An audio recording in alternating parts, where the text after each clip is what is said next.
If you'd like to stand, we'll sing a call to worship. It's a new one, but it's very short and very simple, and we're only doing it for 2 weeks, so don't worry.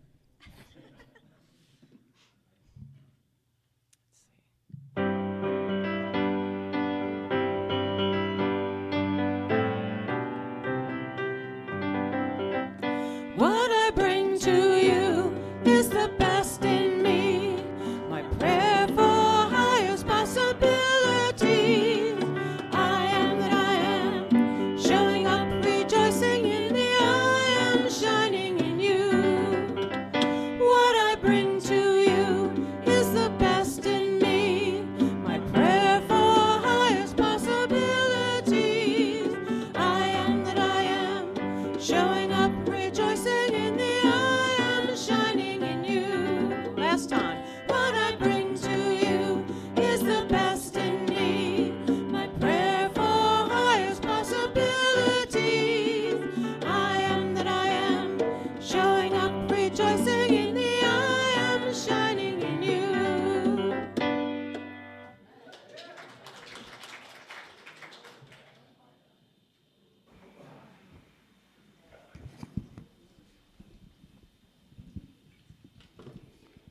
Good morning and welcome.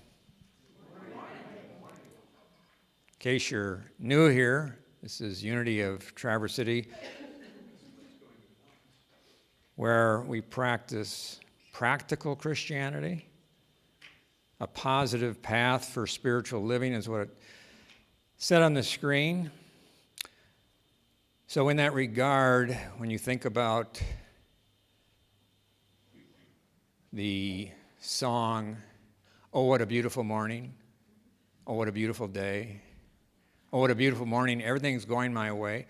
Well, we don't always say it's always going my way, but we like to think it's going to be going my way if it isn't now. And that's the whole point. Look at things in a positive aspect. Yes, we all have issues, problems, challenges, but the idea is to trust, have faith that things will improve if they're not where we'd like them to be. So let's turn within. We turn within to the higher power that is everywhere present, available to each and every one of us, 24/7. And we have that faith and trust that everything is in divine order.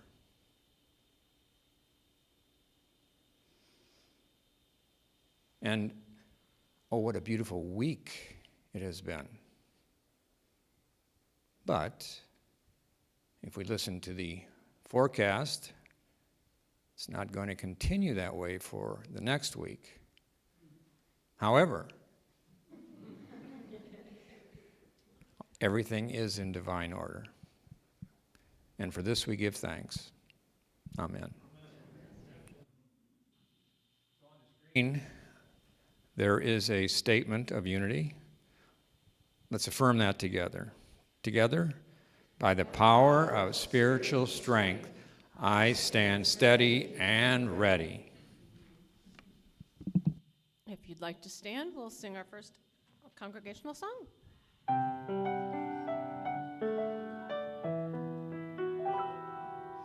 Everywhere I look, I see God in everything. Deep inside and all around me, God in everything. I can feel it in my beating heart.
Oh, did I mention my name is Michael Robold?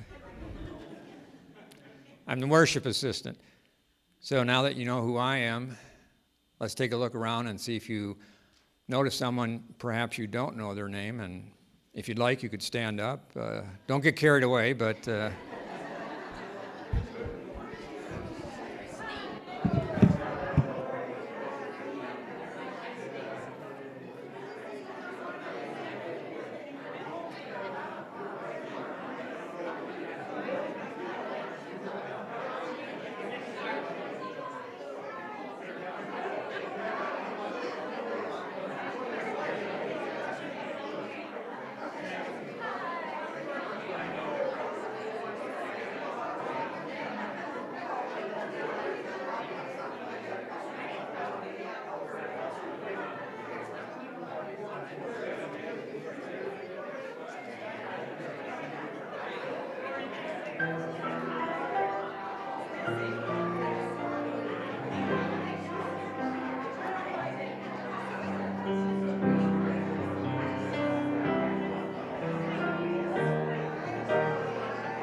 You can remain seated for the next song.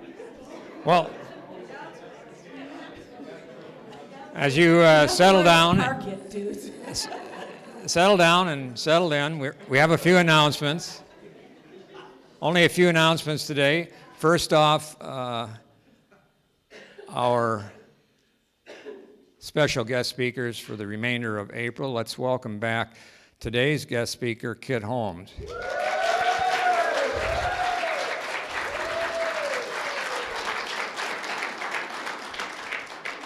You've been missed. Oh, wow.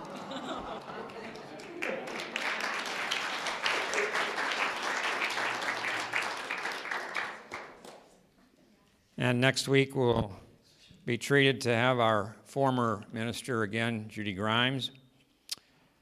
The month finishes out with a ordained Buddhist monk, Jill Donberg, and she'll be here joining us for the first time. Her mate has been here before. Compassionate Choices Potluck, that's going to be hosting a plant-based potluck in celebration of Earth Day. Everybody understands Earth Day is April 22nd, but we here believe it's always Earth Day. And yes. I have some announcements regarding all that. I know, I've got you on the list. How dare you cut me off?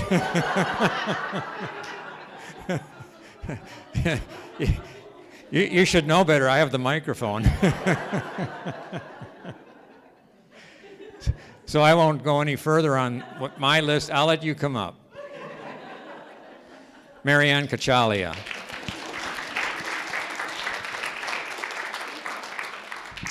Hi. So there's three things I want to share. First of all, I'm a new board member, just elected. And as a new board member, I want to reboot our Earth Care program. We have a C certification from Unity Worldwide Ministries, and I think, just over the years, we've kind of let that slide, and I'd like us to reboot it.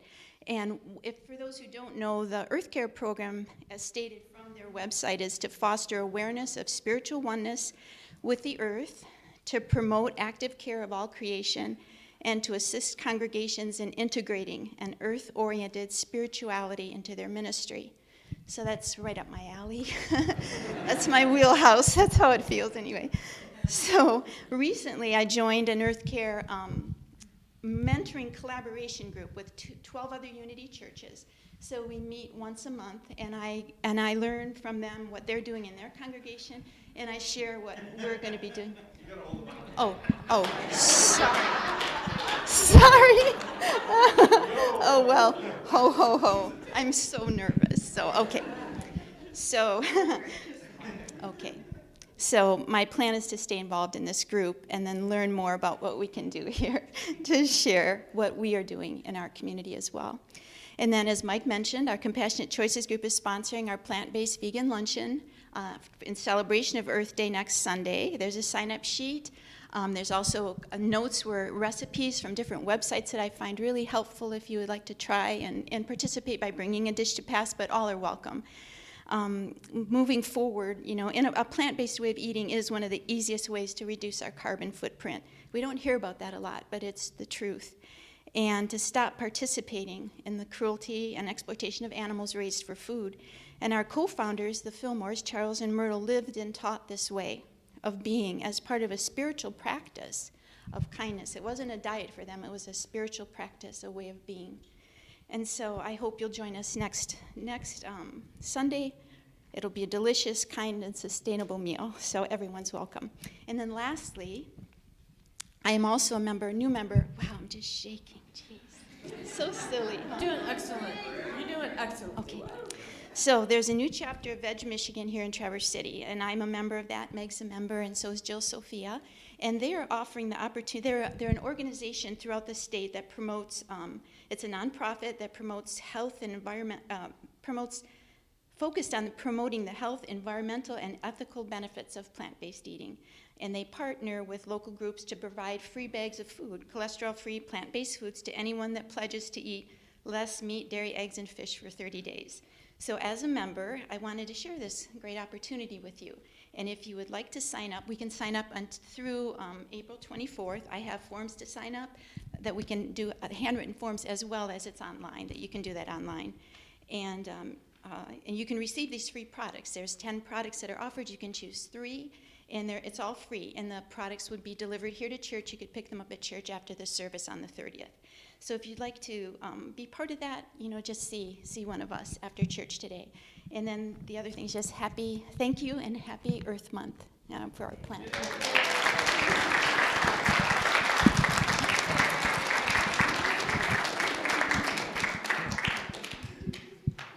Thank you, Marianne.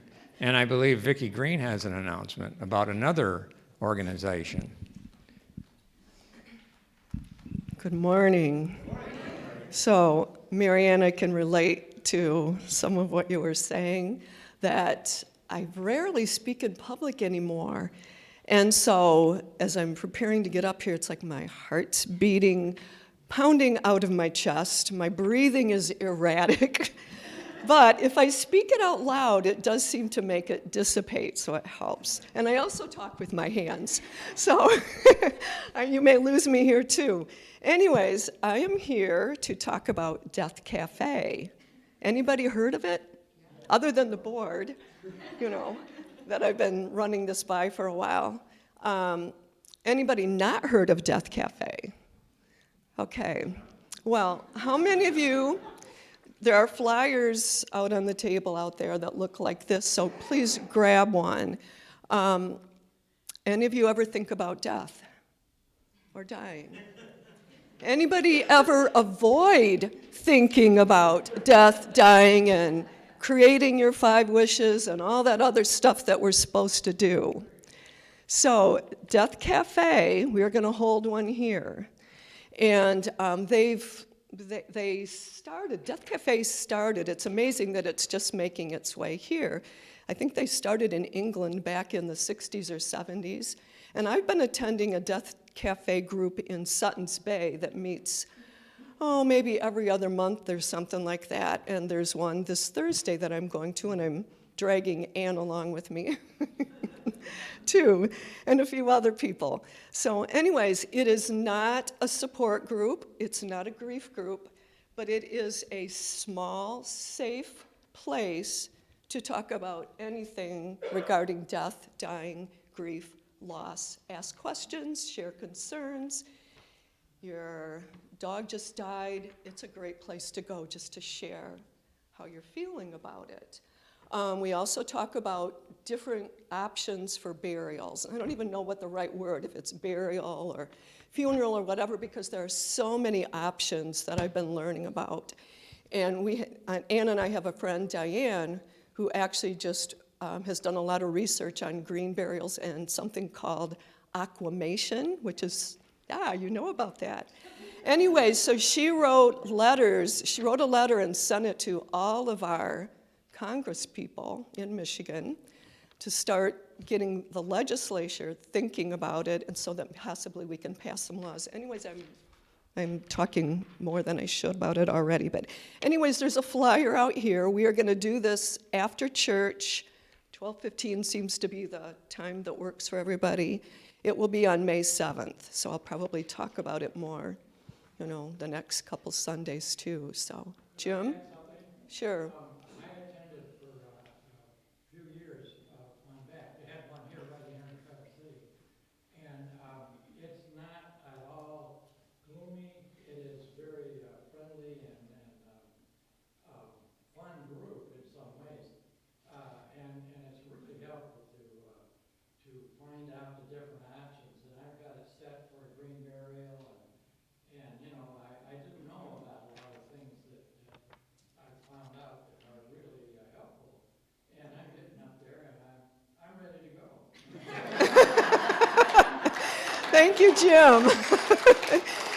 Yeah, so on that note, the only thing I want to say is that it is a safe place, a safe support group that everybody feels welcomed, and you can talk about anything regarding death. So, thank you,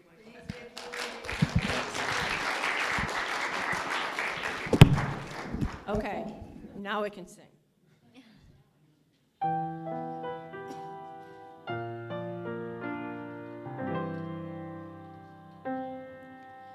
I go to God in prayer.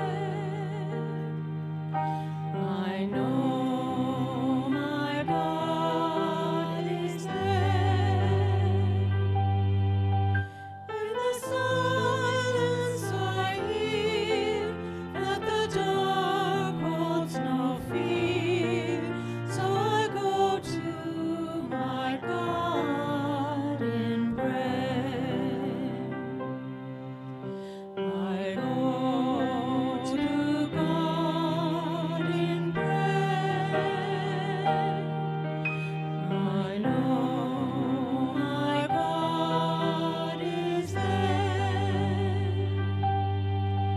My connection is sought, so I pray as Christ taught, as I go to my God in prayer. I go to God in prayer. I know my God is there. Peace and tranquility, love is waiting for me as I go to my God in prayer. Now I go to my God in prayer. Yes, I go to my God in prayer.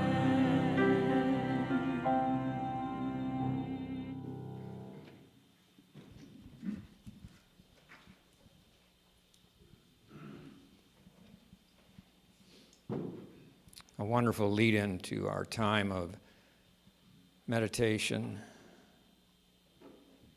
and stillness and connection.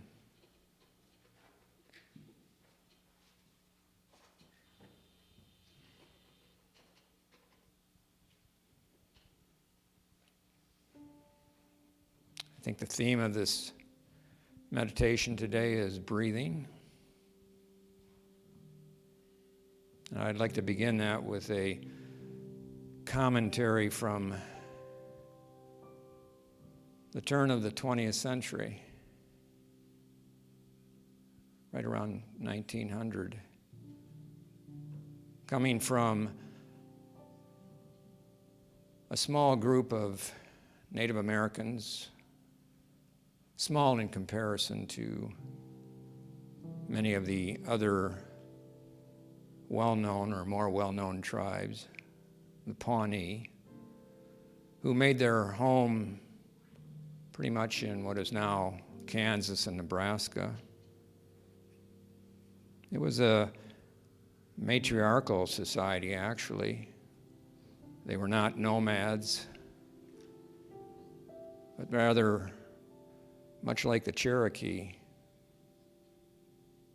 who built their homes in one location and grew plants, farmed, hunted. So here's what one of their leaders had to say. The signs of the dawn are seen in the east, and the breath of the new day is here. Mother Earth is the first to be called to awake. She moves, she awakes, she rises, she feels the breath of the newborn dawn. The leaves and the grass stir, all things move with the breath of the new day. Everywhere, life is renewed. This is very mysterious. We are speaking of something very sacred, although it happens every day.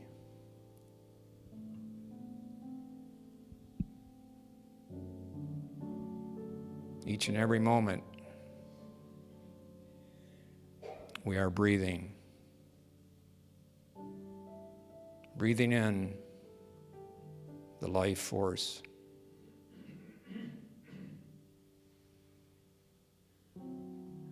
Each of us expressing the life force of nature, of the planet, of the Creator.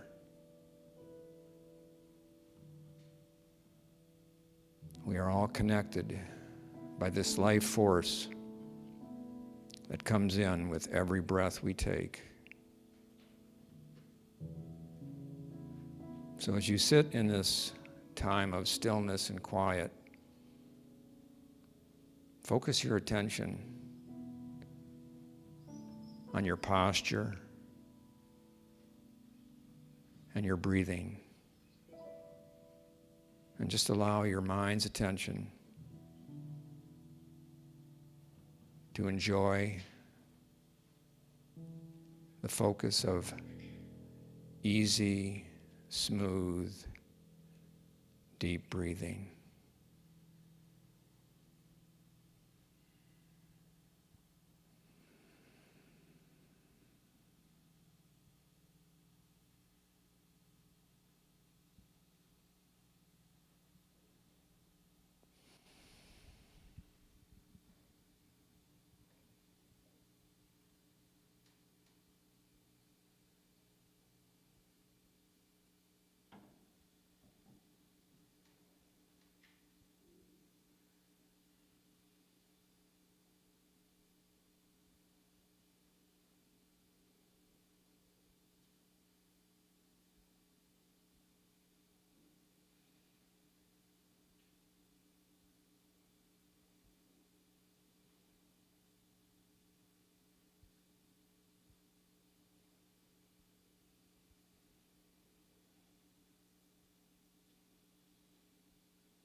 Breathing in peace, breathing out peace. In this knowledge of God and my divine nature, I cease mental confusion. I come into swift agreement my mind and heart sure and steady. Nothing can disturb my peace of mind or my harmonious heart, for I am anchored in divine peace. And so it is. Amen.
Solitary and so exposed.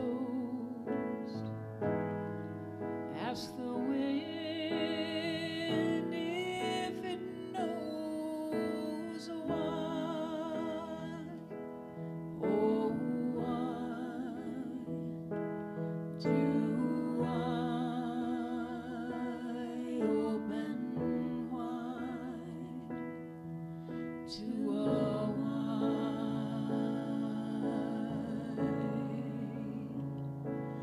open sky?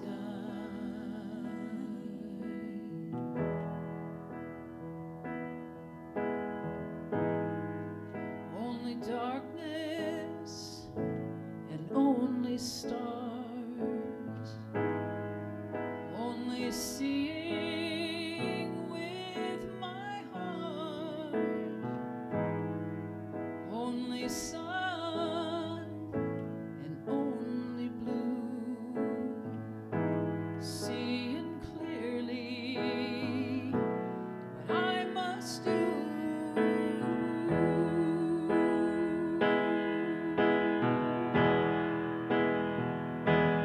Open wide,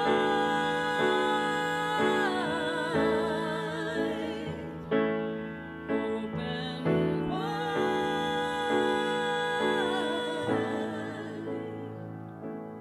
open wide.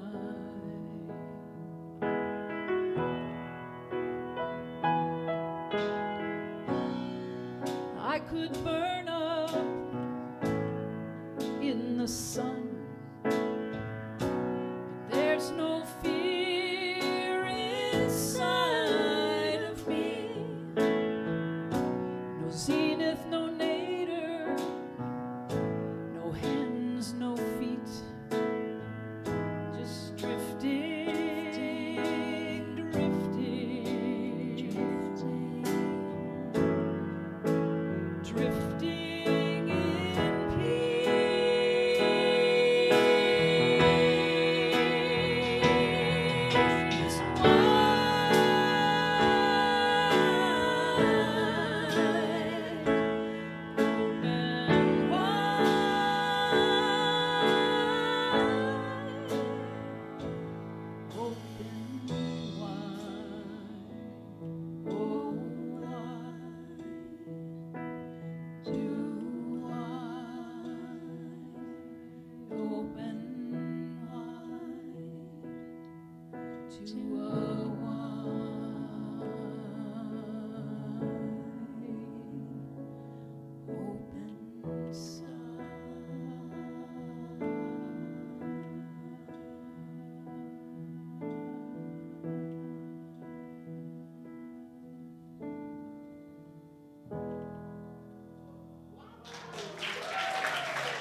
Oh my goodness, it's good to see you all. Oh my goodness. I can't tell you how thrilled and excited, and I like trying to go to sleep last night, like, wow, I am really excited to be going back to Unity of Traverse City. It is, thank you. Thank you. Thank you. Yeah. Thank you, Meg. Thank you, Carol. Thank you, Roland. And wide open. Wide open. Today, I'm talking about vulnerability. So I thought I'd just start by just like blowing it all out and crack you wide open. Because I am. I'm thrilled to say I live from a place much more often of vulnerability. It sounds counterintuitive. It sounds like a little scary. I see the gentleman back there shaking. He's like, no, it's not. You're right. It's not counterintuitive. We are our most authentic when we are cracked wide open. It might feel really uncomfortable. It might feel really scary. It might feel like sometimes, oh my God, I'm going to die. But we talk about in Unity, we talk about in New Thought, we talk about wholeness. We were given all of the feels, all of our huge range of emotions, our mental capacity, our spiritual capacity, our physical capabilities. It's the whole package. And we cannot be authentic without vulnerability. In this society in particular, we are a little opposed to vulnerability. The rugged individualism of Americans, I'm going to do it myself. I'm strong, I'm brave, I'm courageous, I'm not going to let you see me sweat. I'm going to make it look easy. And those of you who have been on the journey with me, now going on almost 2 years, but a year ago, actually a year this last week since my cancer diagnosis. Those of you who have been on the journey, I think maybe you have seen me a little vulnerable at times, have you not? And it was scary. When that first diagnosis came in, I was still doing this work that I've been doing for a number of years of trying to live, my intention to live more authentically, thinking, nope, I'm going to power through it. That thing called spiritual bypass doesn't affect me. No, I'm just walking right through it. And little by little by little by little over the past couple of years with the course of things and the adventures that I've been able to have and the opportunities for growth that I have been provided with, have little by little said, you know what? Give it up. Not in a bad way, not in a I'm going to destroy you kind of way, but in, this isn't working. Being strong and brave and courageous and all the time doesn't work. It was a learned, practiced mental habit. We all have them. We get the messages from very early on about how it is appropriate to be in life. And I think most of us end up in Unity or in New Thought because there was a message given to us early on that we kept bumping up against, saying, I don't think this is the truth of who I am. I don't think this works. My life is not working. I'm watching other people seem to breeze through things, and inside, I don't feel that way at all. Can anyone relate to that besides me? Okay, good. Maybe Melvin was like, oh my God, maybe it is just me. No, I don't think so. But vulnerability, that's a big, big, big, scary thing. It can be. But it's the risk-taking, it's moving out of our comfort zone that we are continuously being nudged to do by Spirit. It's moving out of our comfort zone that gives us the opportunity to experience incredible joy, incredible love, incredible peace, deep, abiding peace, clarity, creativity, all of those qualities of God that we always say that we're longing for and we want to be more of and do more of with those qualities. But we go, yeah. The famous, becoming more and more famous quote from Brene Brown. Let me see. There's so many, right? If you're familiar with her. Authenticity is the daily practice of letting go of who we think we're supposed to be and embracing who we are.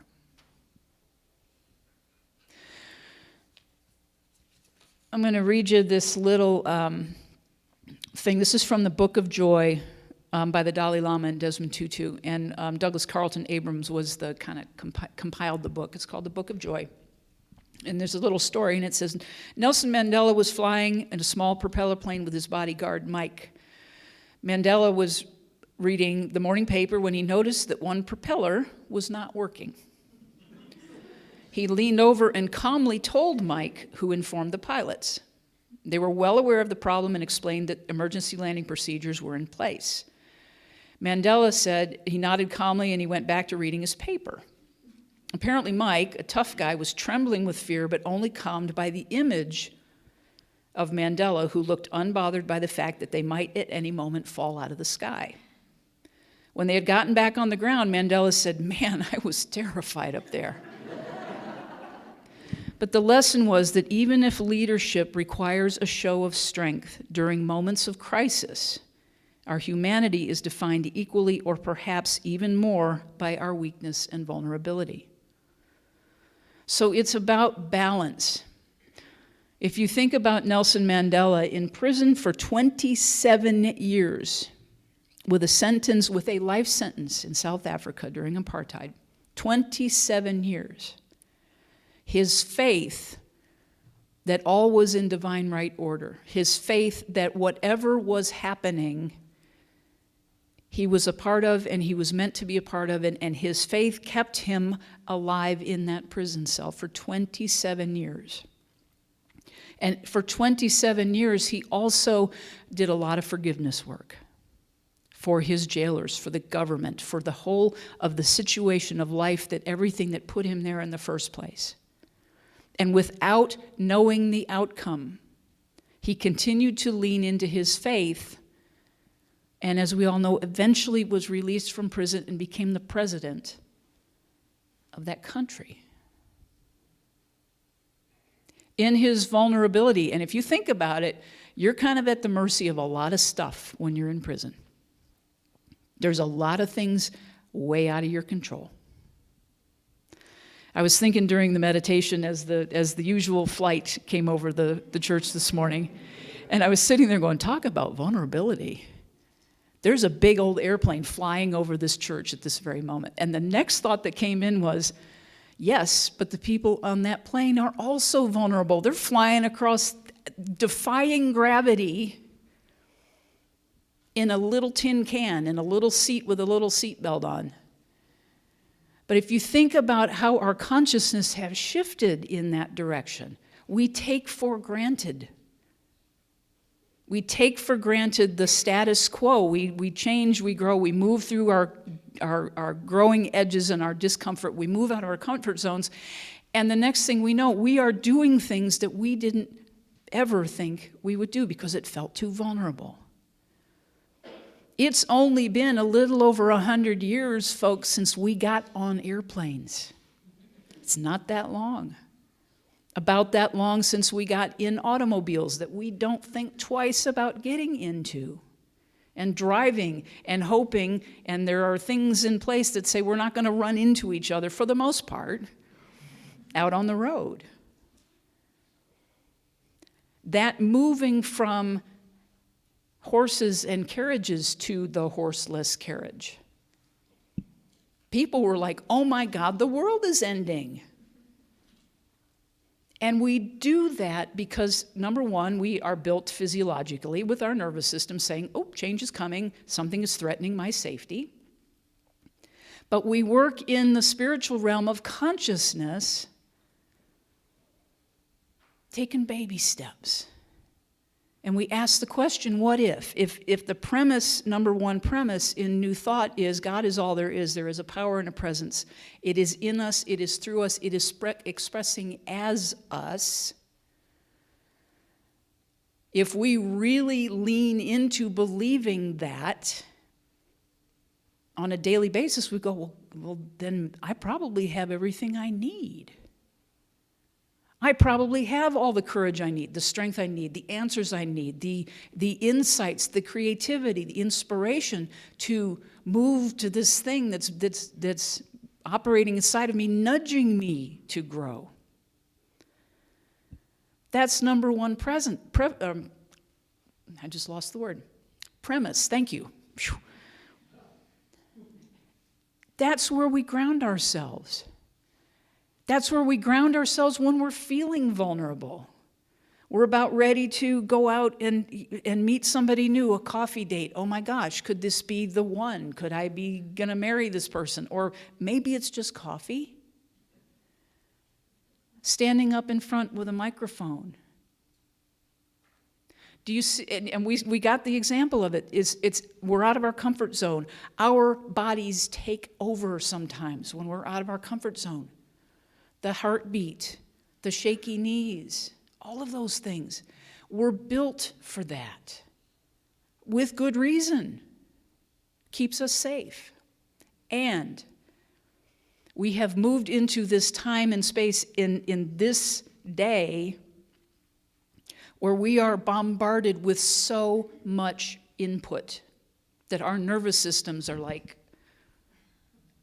still trying to adapt. But we are adapting. One of the things I put in the little blurb about my talk today was the proliferation of artificial intelligence that is at once sometimes mind-blowing and terrifying. If you've kept up with any of it, I remember seeing something, I don't know if it was one of the news programs, and this was a couple years ago. And they were talking about the technology of being able to film somebody, create a video, create the audio. And I'm starting to see it in movies now where an actor at today's age, they have a character of themselves as a younger person, and it looks like, and I mean, it's their face, it's their voice. And we know intellectually, maybe, that actor at that age was not speaking those lines. The movie hadn't been written yet. And yet here they are, and you're going, how did they do that? I remember watching this thing about that technology a couple years ago and felt the dread in my gut that said, this could be very dangerous. And it's happening. And the flip side of this is there are many things that artificial intelligence is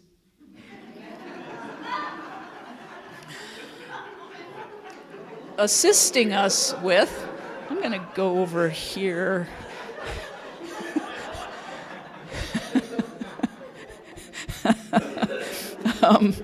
Yikes.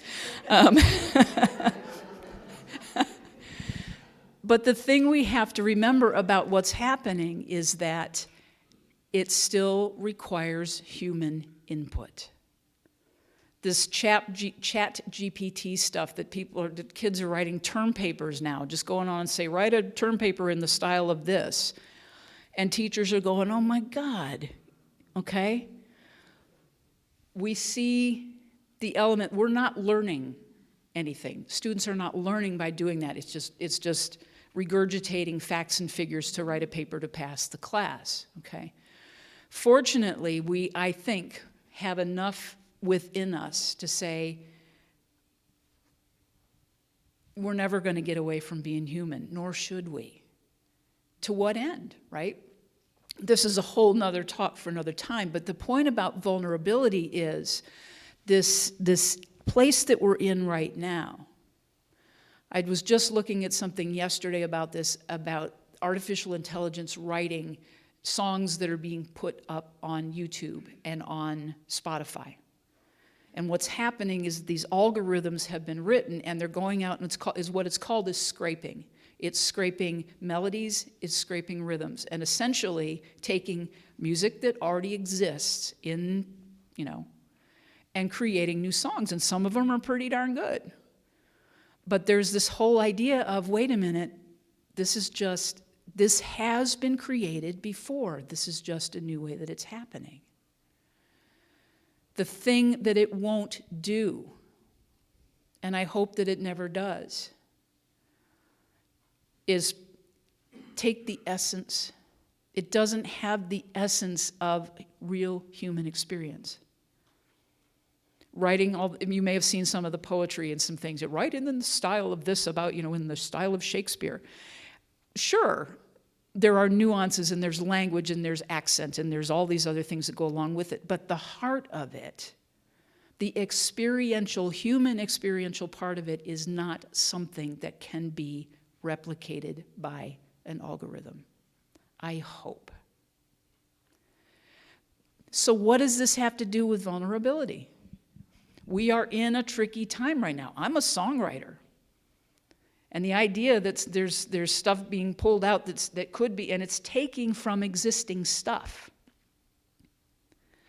But I went through this little argument in my own head, because I've heard over the years as a songwriter and as a musician, the argument, everybody just steals from everybody else anyway. Artists steal from others, they borrow, whatever you want to call it.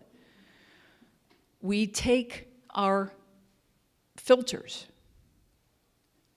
the qualities of God, beauty, peace, love, those ineffable things that we can't define, but we put into art, we put into literature, we put into storytelling, we put into our everyday lives. We cannot match that. An algorithm cannot create that. There are too many variables, are there not? Of the 8 billion people on this planet, none of us has ever had a similar experience, fully and completely and wholly as somebody else. We are the individualized expressions of that one. We are unique. We have similarities, lots of similarities. And look around the room today, and everybody has a little bit different hair, different eyes, different everything, just in our physical beingness. And that is also the truth of our spiritual beingness. And showing up fully, authentically, saying, this is who I am, can be frightening, because we want to fit. We want to fit in.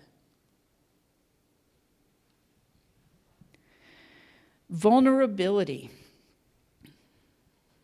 is showing up, as Brene said. It's a daily practice of letting go of who we think we are supposed to be and embracing who we are. The supposed to be is all the messages that we have heard all of our lives. The supposed to be is you should be a doctor, you should this, but you're not driven to do that. Your spiritual soul, that inspiration, that spark is saying, no, I want to be a naturalist. My family says I should be a doctor. My family this, my teachers this, so it brings us to the question, who are we? Who am I? There's a daily meditation practice on Insight Timer, if you're familiar with Insight Timer, and one of my favorite teachers is David G., and he has a morning practice. And it is asking that simple question every day, who am I? And it's not a 3-hour or 24-hour ponder. It's just a question that keeps in the forefront of my mind. Who am I, and whose message am I listening to? Is this my belief, or was this a belief that was put on me with good intention, mostly with good intention. And it's okay to say, I don't know who I am today.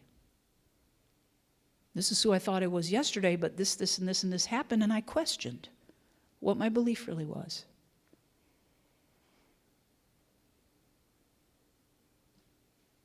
There are those things in life that knock us sideways, sometimes every day, sometimes once a month, sometimes every couple of months, sometimes out of nowhere. And it's our ability to sit with it, to sit with what is. Not rail against what is, but sit with what is and say, okay, well, who am I in this? Who am I in this? We go right back to the first premise of New Thought. I'm a unique, individualized expression of the one. So what is mine to do? Shine as brightly as I can. With everything that I know that I have in this moment is to live fully. When I feel that thing on my heart that says, I think I really love this person, I can say that. Not like in a crazy, creepy, stalky kind of way, but I love this being in front of me because I know this being is also an individualized expression of the one. So of course, wow, I recognize you. Look at you. That's the namaste. I recognize the divine in you. Of course I love you. And I'm not afraid to say that. Not like I was 5-10 years ago. The events of our lives can we can build these great walls around us, thinking we're protecting our hearts, or we can set them down and say, okay, there's something bigger happening here that I'm a part of, and I'm willing to lean in a little bit. I'm willing to see what I'm really made of. Sometimes that's a little bit of a forced surrender. I know a lot about that. But I can tell you, as I always tell you, every time I'm here, it is worth it. The hard stuff is worth it. It really is. Because once you get past it, it's like that plane flying over. You just take it for granted and go, yep, I'm all right. I'm just walking on, doing my thing. Look at how I stretched. Look at how I grew. Look at how I healed. And I can show up more fully and more fully and more fully and more fully every time for someone else who might not be able to do it for themselves yet. And that's what we're here for, is to keep reflecting to each other the brightness, the beauty of our hearts, the love that we are. We are made of pure love. And the human stuff around that is just, it's just accoutrement, accessories. So I invite you to breathe and embrace. And I am so absolutely grateful to see all of your God faces again today. Thank you and namaste. It is so good to be back. Thank you.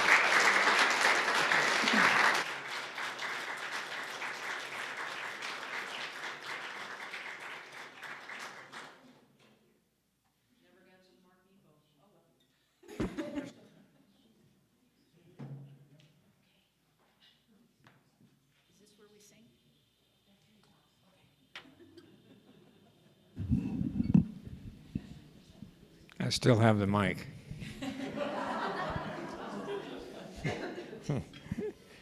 Thank you so much, Kit. And again, we're so happy that you're back. So this is the time in our service where we might feel somewhat vulnerable. It's about that money, that financial giving away to what we consider a valuable entity, our church. And perhaps some of you have been listening to Interlochen this week, And maybe you said, oh, I already gave all my money to Interlochen. But you are practicing practical Christianity. So I know you didn't give all your money away.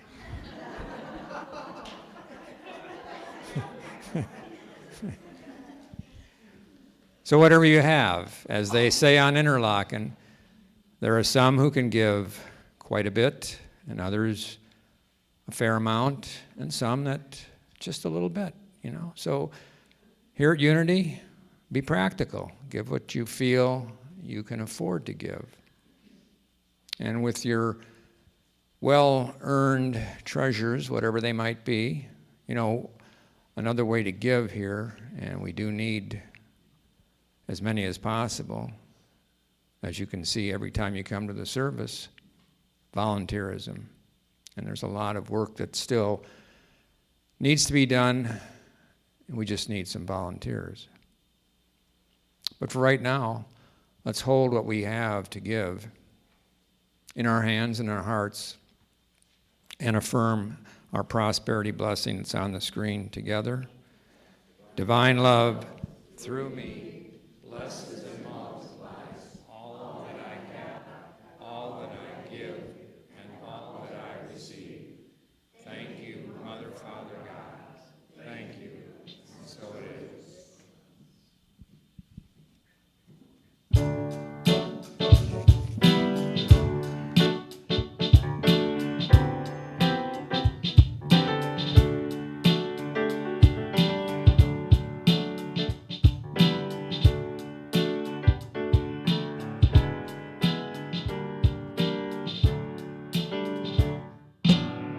You can do a lot of talking about all of your plans, waiting for the next big thing to fall into your hands. But you're never gonna catch a wave while you're sitting on the sand. You gotta get out there and shine, shine, shine. Shine your loving heart for all the world to see. Shine, shine, shine. Shine like the beacon you were meant to be.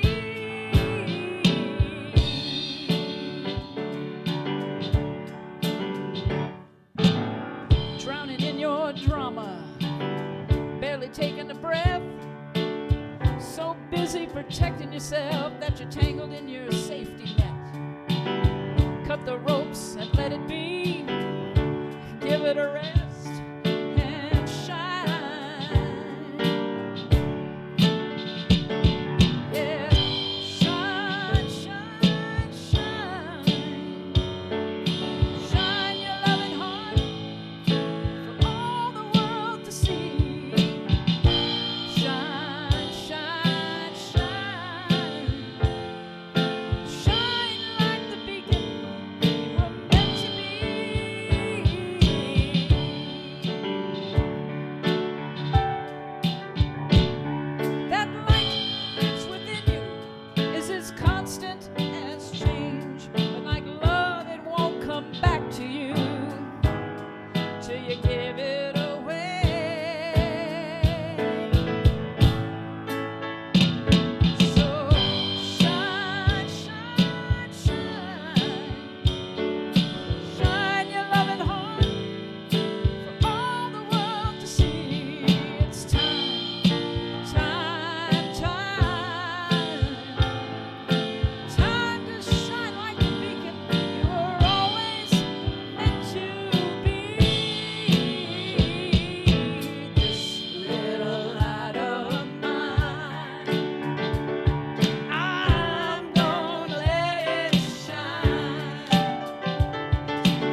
Well, if anyone is here for the first time,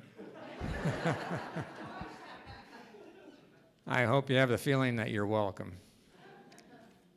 And don't be afraid to come back. This is a time in our service when we like to gather in a circle. So if you're willing to stand up and move into position.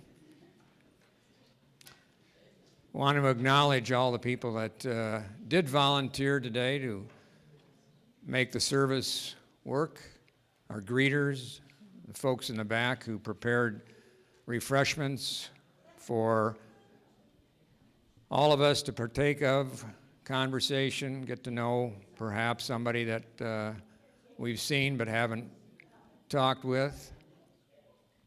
And again, if you're a first-time person here, we do have a little packet of information available. Our ushers, who are also volunteers, would be happy to provide that. Want to thank especially the wonderful musicians and singers.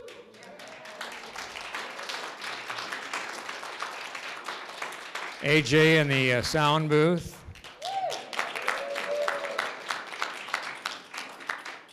And our special speaker, Kit Holmes.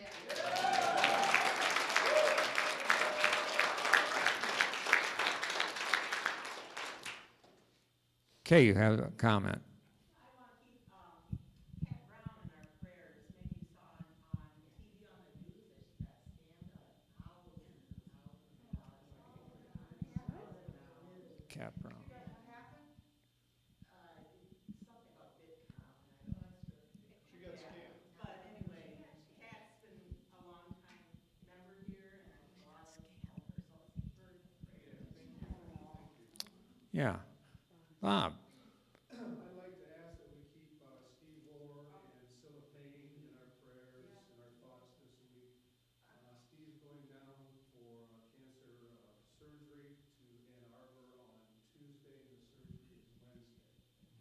I think at this point they both need all the support we can give them, and let's keep them at the front of our minds this week, please.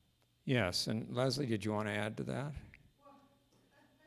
Yeah, well, I was just gonna kind of say the same thing that was said, our beloved friend, Steve Orr, we've been very close to the whole family for years, and Scylla, and, I've been holding him in prayer all day, every day, and in the morning, he asks us to pray, and at night to pray, and I think he needs all of us here at this church to pray for him. Because, he's going to Ann Arbor, actually it's tomorrow, but David texted him earlier, and he's having surgery on Wednesday, and he needs everything we can give him, so let's give it to him, please, they should. Yeah. The MD Larry Dossey wrote a book all about the power of our thoughts and words and said that the data supports the fact that prayer does work. Not 100%. I mean, he grew up in Texas, and he said football was a big thing. And as two high schools might be gathering in their locker rooms before the game, they might be praying for victory, but only one was going to win. So here at Unity, we like to think that a practical prayer is one that turns it over to the divine and blesses the outcome, knowing that that outcome has everyone in mind. So if you have a special need today for yourself or for a loved one other than those who have been mentioned, we have prayer chaplains. One will be up in the front here, and one will be in the hallway. And also remember, in the hallway, you might want to sign up for our vegan potluck and talk to Vicki about the Death Cafe. So let's now conclude with our prayer of protection. If you're comfortable holding hands, you can do that. The light of God surrounds us. The love of God